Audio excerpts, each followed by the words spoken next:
बच्चों, आज हम एक नए विषय पर चर्चा करने जा रहे हैं। उस विषय का नाम है क्वाड। क्वाड एक संगठन है। तो आप प्रश्न ये उठता है कि किसका संगठन है, इसको क्वाड क्यों कहते हैं।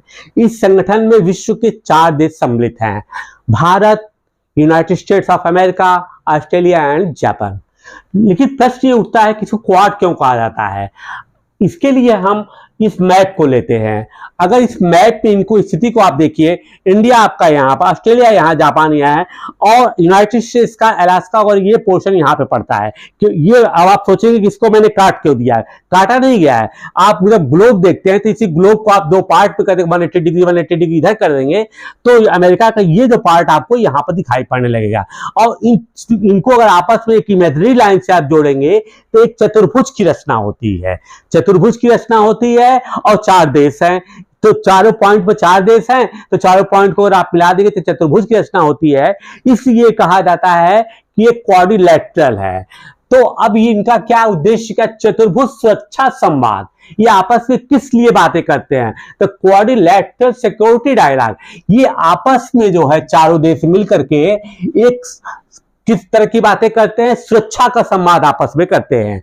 That is why it is known as quadrilateral. Okay, अब प्रश्न उठता है कि इसमें कौन कौन से देश शामिल, इसको मैंने पहले बता दिया है, ये चारों देश शामिल है।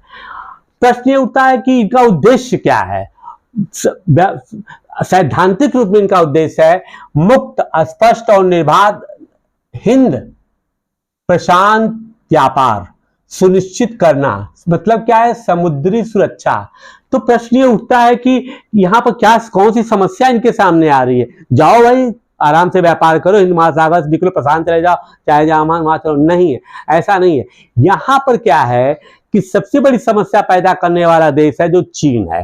और चीन के साथ जो है आर्थिक और सैन्य रूप से तो अमेरिका के साथ उसका टकराव चल ही रहा है, लेकिन और चीजों पे जो है इसका भारत के साथ सीमा विवाद है। जापान के द्वीपों पर भी अपना अधिकार की बात करता है, ऑस्ट्रेलिया के कुछ क्षेत्र पर भी कहता है कि हमारा क्षेत्र है। मतलब इनका एक तरह से सीमा विवाद सबसे चल रहा है।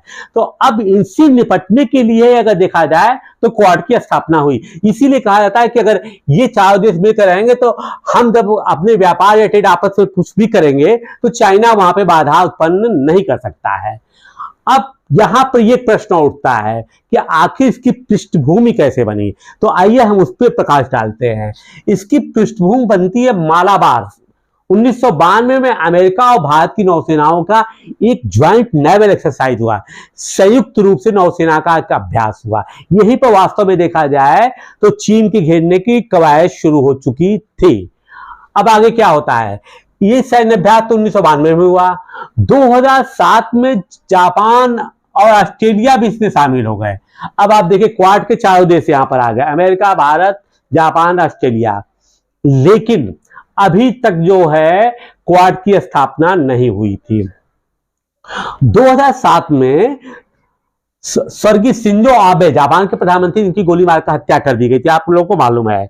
जॉन हॉवर्ड, ऑस्ट्रेलिया के prime minister, mister Manmohan Singh, Bharat के प्राइम मिनिस्टर, इन लोगों ने आपस में विचार किया। लेकिन इसको इनिशिएट, पहल करने वाले शिंजो आबे ही थे। इन्होंने कहा कि हम लोग आपस में मिलकर के एक ऐसा संगठन बनाएं जिससे कि हम चाइना के चौधराहट को समाप्त कर सके। खैर, बात आगे बढ़ी, लेकिन अभी तक जो है कोई संगठन नहीं बना था। क्यों नहीं बना था, आगे भी चलना था। लेकिन ऑस्ट्रेलिया जो है चाइना की धमकियों से डर गया, उसने अपने को अलग कर लिया, कहा भैया मुझे आर्ट पार्ट में जाने की कोई जरूरत नहीं है। क्योंकि चाइना ने कहा भाई तुम नौसेना के साइड में चारों देशों के साथ चल रहे हो और वो भी यही पास में बगल में हो, इसे तो किनारे हट जाओ। रिजल्ट क्या हुआ कि इनिशिएट तो हुआ, लेकिन 2007 में इसका गठन नहीं हो पाया। मूलतः क्या करते हैं क्वाड के नेता, टेक्नोलॉजी, तकनीकी, क्लाइमेट, जलवायु चेंज, एजुकेशन पर चर्चा करते हैं। जब ये आपस में संगठन के लोग मिलते हैं तो मूल रूप से चर्चा इस पे करते हैं, वो सैन्य समझौते की बातें नहीं करते हैं जैसा कि चाइना समझता है भी है। महत्वपूर्ण क्या है कि ये देखिए, अब क्या है, आप मैंने क्या कहा, क्वाड चीन के आर्थिक और सैन्य शक्ति का सामना कर सकता है।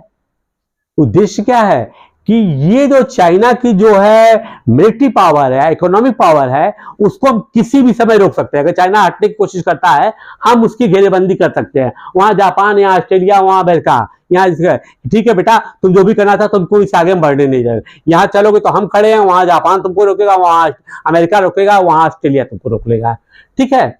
लेकिन बाद में क्या है, ऑस्ट्रेलिया फिर वापस आ गया मिलने के लिए, और 2017 में क्वाड का गठन हो गया। फिर हम आपको एक बार पीछे ले चल रहे हैं, लेकिन वो ये सब तो सैन्य दृष्टिकोण से हुआ, लेकिन इन देशों को मूल रूप से लाने का काम किसने किया, वह था सुनामी। 2004 में सबको पता है कि विश्व में सुनामी आई थी, तटीय देश काफी बुरी तरीके से प्रभावित हुए थे। तो भारत ने क्या किया, भारत का जैसा कि हमारा एक मूल रूप से विचार ही है कि कोई भी संकट में पड़ता है तो हम उसकी मदद के लिए चले जाते हैं, चाहे कोई हमारा दुश्मन ही क्यों ना हो। आपने तुर्की में देखा होगा कि तुर्की हमारा हमेशा विरोध करता है, फिर भी हमने जब कुछ यहाँ भूकंप की स्थिति आई, हमने अपना मिशन भेज दिया, हमारे रेड क्रॉस, हमारे आर्मी के जवान जाकर के उन्होंने रेस्क्यू ऑपरेशन को अंजाम दिया, जिसकी कि तुर्की की जनता ने खुद भी काफी सराहना की। खैर, अब आते हैं मूल बिंदु पे। तो जब सुनामी के समय जब तटीय देश प्रभावित हो रहे थे, ठीक उसी समय क्या हुआ कि इस अभियान पर शुरू इंडिया ने किया, अमेरिका, जापान, ऑस्ट्रेलिया भी आ गए। तो भैया मैं भी करता हूं, उनको लगा कि यार ये तो बहुत अच्छा काम है, वो भी जुड़ गए। अब ये चीजें इन चारों को नजदीक लेते आए, इनको ला करके एक सर्किल में बांधना शुरू कर दिया। रिजल्ट ये चीज थी, देखिए 2004 से चली है, और 2004 के बाद 2007 में ये चीज पोजीशन आई है, नंबर 1, नंबर 2, फिर 2017 में क्वाड का गठन हो गया। लेकिन इसकी पहली बैठक जो हुई थी न्यूयॉर्क, मतलब यूनाइटेड स्टेट्स ऑफ अमेरिका में 2019 में हुई थी। सिडनी ऑस्ट्रेलिया में इसका शिखर सम्मेलन प्रस्तावित है, मध्य में है। अब एक चीज और है कि आप जब ये गठन हुआ तो सबसे तगड़ी और बुरी प्रतिक्रिया किसने किया, चाइना ने किया। चाइना ने कहा कि ये एशियन नाटो है। नाटो क्या है, नाटो तो मिलिट्री अलायंस है, नॉर्थ अटलांटिक ट्रीटी ऑर्गेनाइजेशन, लेकिन ये कोई मिलिट्री अलायंस नहीं है, ये कोई सैन्य संगठन नहीं है। चाइना ने भले प्रतिक्रिया किया क्योंकि उसको लगा कि एशिया के 3 देश मिलकर उसकी घेरेबंदी कर रहे हैं, लेकिन अब देखिए नाटो इसमें क्या अंतर है। यहां पर कोई लिखित समझौता चारों देशों के बीच में नहीं है जिसको कि हम ये कह दें कि आप मानने के लिए बाध्य हैं। ये चारों दोस्त हैं, हम लोग आपस में मिलते जुलते थे, अपनी समस्याओं को ढूंढते थे कि यार आप ये कर दिए, हम वो कर दे, हम वो कर दे, हम वो कर दे, यही सब होता रहता है, लेकिन कोई चीज लिखित रूप से बंधन हमारे पास नहीं है। लेकिन जहां तक कि नाटो का प्रश्न है, नाटो का जो चार्टर है उसके आर्टिकल 5 में कहा गया है कलेक्टिव डिफेंस, सामूहिक सुरक्षा। वो क्या है, वो यूनाइटेड नेशन के चार्टर 51 को क्वालिफाई कर को जस्टिफाई करता है, जिसमें वो कहते हैं कि अगर नाटो के किसी एक देश के ऊपर कभी भी कोई हमला होता है तो वो कलेक्टिव रिस्पॉन्सिबिलिटी बन जाती है नाटो के सभी मेंबर्स की कि वो उसको रिटेलिएट करे, वो उनका जवाब दे। उनकी कलेक्टिव मान लिया जाता है किसी एक देश पे हमला सारे देशों पर हमला होगा, लेकिन यहां पर ऐसा कहीं कुछ नहीं है। इसलिए चाइना का ये कथन एब्सोल्युटली गलत है कि ये एशियन नाटो है। क्यों? क्योंकि हमारी किसी देश के साथ कोई प्रतिबद्धता नहीं है कि हम किसी ऐसे संकट में हम आपका सामना करने के लिए एक साथ आने के लिए तैयार है। बच्चों, उम्मीद करते हैं कि हमने जो है क्वाड में के मूल बिंदुओं को आपको संक्षेप में समझा दिया है। अगली वीडियो में किसी अन्य टॉपिक के साथ आपके सामने आएंगे। टिल देन बच्चों, बाय बाय।